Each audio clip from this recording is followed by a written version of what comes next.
Provavelmente você já ouviu falar do grafeno, não é? O material super resistente que foi descoberto no último século e prometeu revolucionar o mundo em praticamente todas as áreas: tecnologia, aeronáutica, medicina, exploração espacial e até na forma como nos vestimos.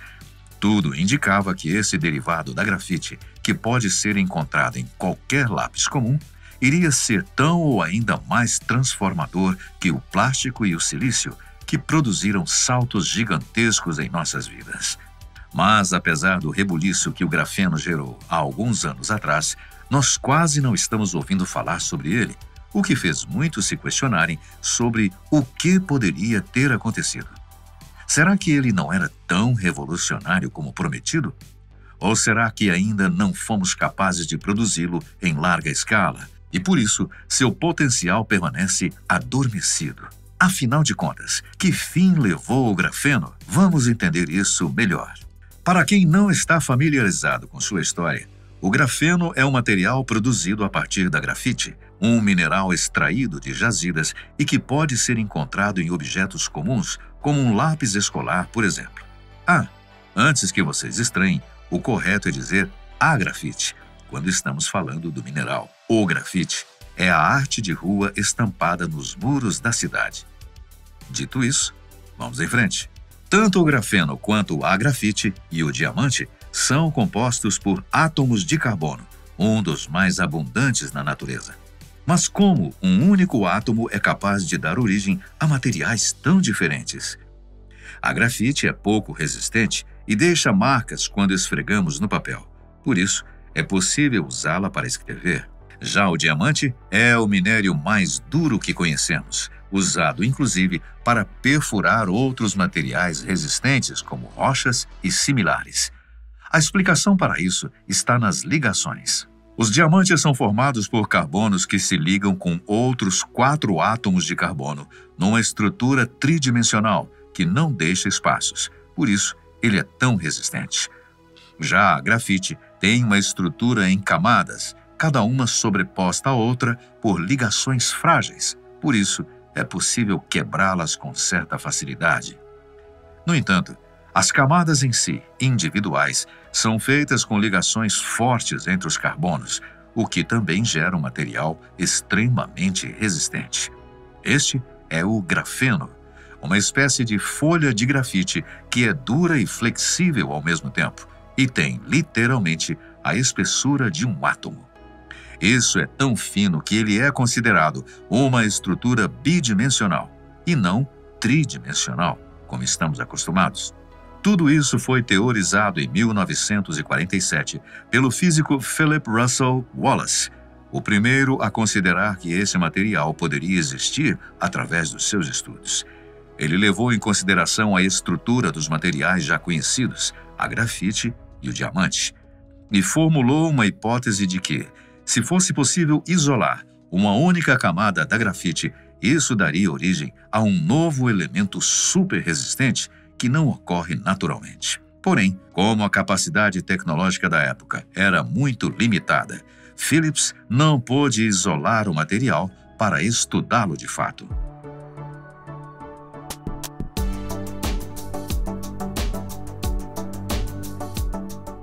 Isso só foi possível em 2004, graças aos cientistas Konstantin Novoselov, russo-britânico, e André Geim, russo-holandês, pesquisadores da Universidade de Manchester, na Inglaterra.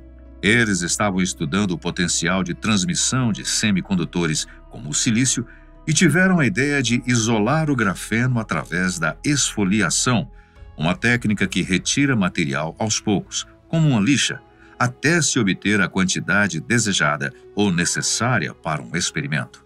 Mas a forma como eles fizeram isso foi bastante inusitada. Como você acha que seria possível raspar um material tão delicado como a grafite até obter uma camada tão fina que tem, literalmente, a grossura de um átomo? Provavelmente, seria necessário usar equipamentos avançados e ultra-tecnológicos para isso, certo?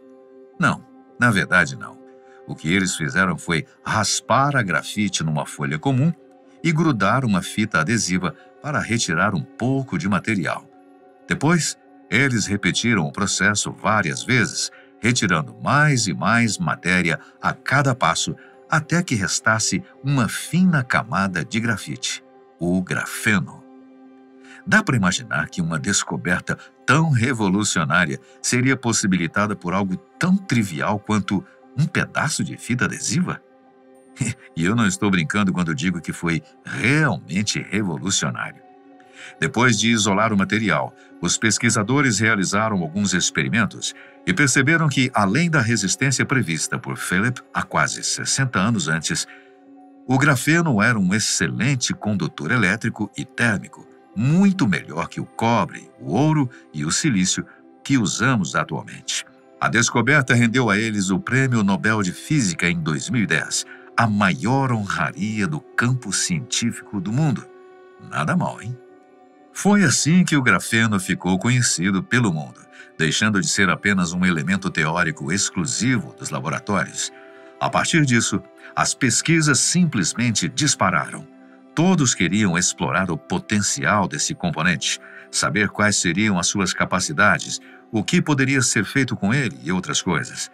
Para se ter uma ideia, só em 2010 foram publicados cerca de 3.000 estudos ao redor do mundo falando sobre o grafeno, algo surreal considerando que foi nesse mesmo ano que ele surgiu.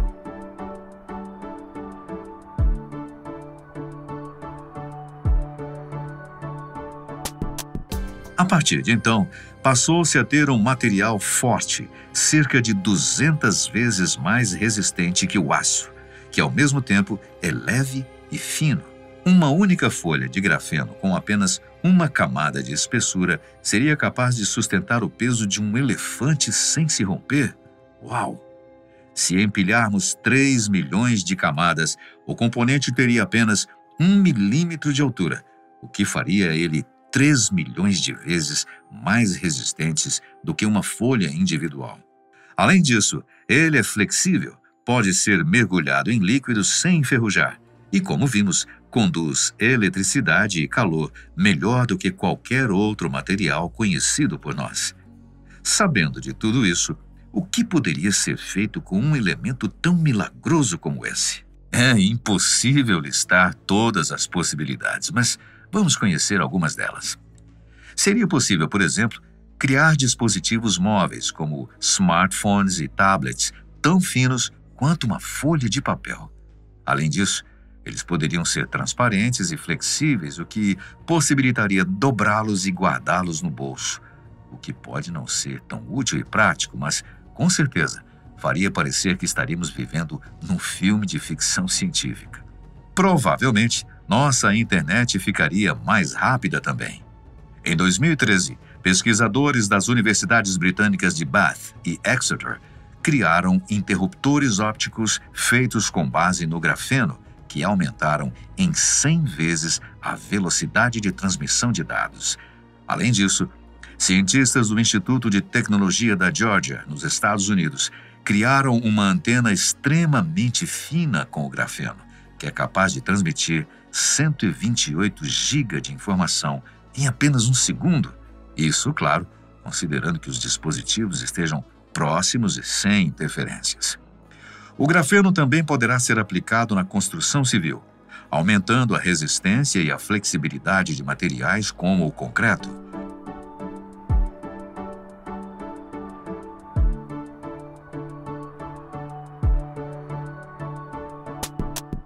Na indústria automotiva e aeronáutica, deixando componentes de carros e aviões mais leves e robustos, e na construção de coisas que até então seriam impossíveis, como um elevador espacial capaz de transportar pessoas e suprimentos para lugares próximos a nós, como a Lua ou a Estação Espacial Internacional.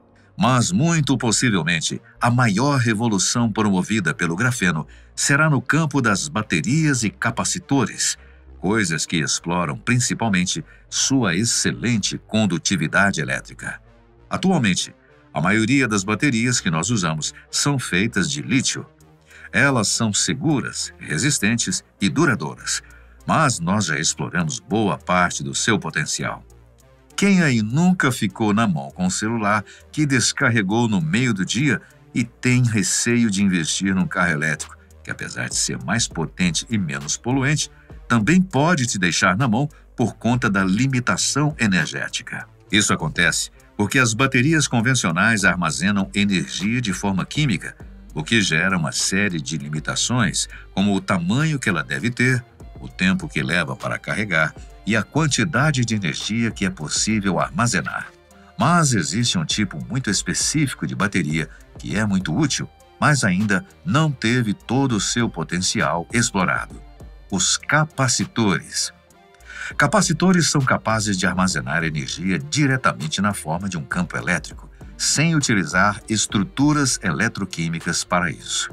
Eles são rápidos, carregam e descarregam em grande velocidade, mas não podem armazenar cargas suficientemente grandes para serem usados como baterias de fato.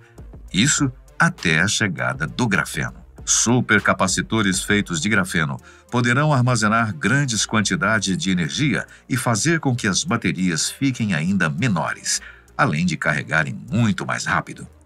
Já existem testes feitos em smartphones que dão até uma semana de autonomia com apenas 5 minutos de carga, e carros que poderão rodar até 800 quilômetros antes de serem abastecidos com a nova carga, o que levará minutos e não horas como atualmente. Tudo isso seria realmente incrível, não é? Mas por que, então, quase não ouvimos falar sobre o grafeno hoje em dia? Onde foi parar toda aquela euforia? Será que as pesquisas comprovaram que o material não era lá tudo isso que imaginávamos? Não, pelo contrário. Os testes conduzidos até então já confirmaram o seu verdadeiro potencial. O problema está em fabricar o grafeno em grande escala, alta qualidade e baixo custo. É por isso que ele ainda não se tornou tão popular. Imagine se nós tivéssemos que colar e descolar inúmeras camadas de fita adesiva com grafite para obter apenas alguns nanômetros de grafeno. Seria completamente inviável ampliar este método para produzir grandes quantidades desse material, concorda? Então, o primeiro desafio foi criar formas realmente eficientes para fabricar cada vez mais grafeno e em estruturas cada vez maiores, já que não podemos fazer muito apenas com uma folha com um átomo de espessura. Pode parecer que estamos atrasados nesse processo, mas isso é algo natural na indústria de materiais. Algo muito parecido aconteceu com o plástico, que agora está presente em praticamente tudo que usamos diariamente, e também com o silício, que foi o componente essencial para fabricar semicondutores, as peças que deixaram os nossos computadores mais rápidos. Ambos levaram pelo menos 20 anos desde a sua descoberta até um ponto em que era possível fabricar grandes quantidades com custo minimamente viável. E agora, 21 anos depois que o grafeno foi isolado pela primeira vez, nós estamos quase chegando nesse ponto. Atualmente, existem pelo menos 6 formas de se obter o grafeno a partir da grafite, cada um tendo suas vantagens e desvantagens. Essa imagem que está aparecendo na tela nos dá uma boa noção dos principais procedimentos usados atualmente. A esfoliação mecânica é uma das principais e consiste em separar as camadas da grafite mecanicamente, como os pesquisadores fizeram lá em 2004, por exemplo. Ela é bastante eficiente em relação ao custo, produz grafeno de boa qualidade e alta pureza, porém, não é viável para ser expandida em larga escala. O método de esfoliação em fase líquida, por sua vez, insere a grafite em um tubo cheio de solvente e usa a dinâmica dos fluidos para retirar as camadas de grafeno. Ou seja, é o movimento do líquido que separa as ligações fracas da grafite até permanecerem somente as ligações fortes do grafeno. Esse processo também gera um produto de alta qualidade e pureza, pode ser reproduzida em larga escala, mas não tem um bom rendimento, o que significa que não é possível produzir tanto grafeno em pouco tempo. Já a deposição química a vapor fabrica o grafeno a partir do próprio átomo do carbono, em vez de usar a grafite. Para isso, é necessário esquentar uma placa de cobre a pelo menos 1000 graus Celsius e inserir algum gás que contenha carbono, como metano, para suplementar a reação. Assim, o cobre age como um catalisador e libera os átomos de carbono que irão formar as monocamadas em sua superfície. Esse método também produz um grafeno puro e de alta qualidade. Pode ser feito em grande escala e tem a vantagem de não depender da grafite como matéria-prima, já que nem todos os países possuem jazidas para serem exploradas.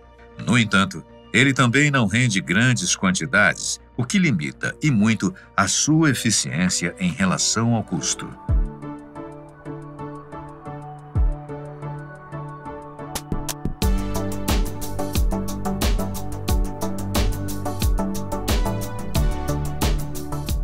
Esses exemplos já nos dão uma ideia dos principais desafios inerentes à produção do grafeno. Quando conseguimos extrair a matéria pura e em larga escala, geralmente é um processo lento e caro. Quando conseguimos fazer de forma rápida e em grandes quantidades, normalmente não há muita pureza. E se é possível extrair um bom material e de forma relativamente rápida, possivelmente não poderemos ampliar o processo de produção, o que inviabiliza o desenvolvimento em escala industrial. Ainda existe um agravante em tudo isso. Nenhuma das formas de produzir grafeno conhecidas até então são capazes de criar estruturas estáveis, com várias camadas sobrepostas, ou os famigerados nanotubos de carbono. Existe um motivo para esse material não ocorrer naturalmente. As ligações que nós estamos buscando simplesmente não existem na natureza. Por isso, é tão desafiador chegar até elas. E também é por isso que as recompensas de se investir nesse processo são tão promissoras. Mas isso não significa que estamos parados. Como vimos, as pesquisas que buscam entender melhor as propriedades e possíveis usos do grafeno estão a todo vapor. Vários cientistas estão debruçados sobre isso neste exato momento, tentando construir baterias mais eficientes, tecidos mais robustos e até cabos que seriam capazes de sustentar estruturas espaciais. Ao mesmo tempo, aplicações que não dependem de um material tão puro, como a construção civil, que costuma misturar o grafeno no concreto, já estão sendo beneficiadas atualmente. No entanto, outros campos, como estes que citamos, ainda precisarão de um pouco mais de tempo até que seja possível usar todo o potencial desse componente. A boa notícia é que o preço do grafeno está em queda desde 2015, o que indica que, cada vez mais, estamos conseguindo produzi-lo em larga escala. Atualmente, na data de produção desse vídeo, 1 grama de óxido de grafeno custa cerca de R$ 800. Ainda é muito, claro, mas, acredite, já foi bem pior. As melhores estimativas dão conta de que o mercado do grafeno deverá crescer pelo menos 10 vezes até 2031, o que significa que, até lá, o material estará bem mais barato, o que possibilitará que ele seja ainda mais pesquisado e que novos produtos possam, finalmente, chegar ao consumidor final. Mal posso esperar para chegarmos até lá. Muito obrigado pela sua companhia, sempre muito especial. A gente se encontra no próximo vídeo.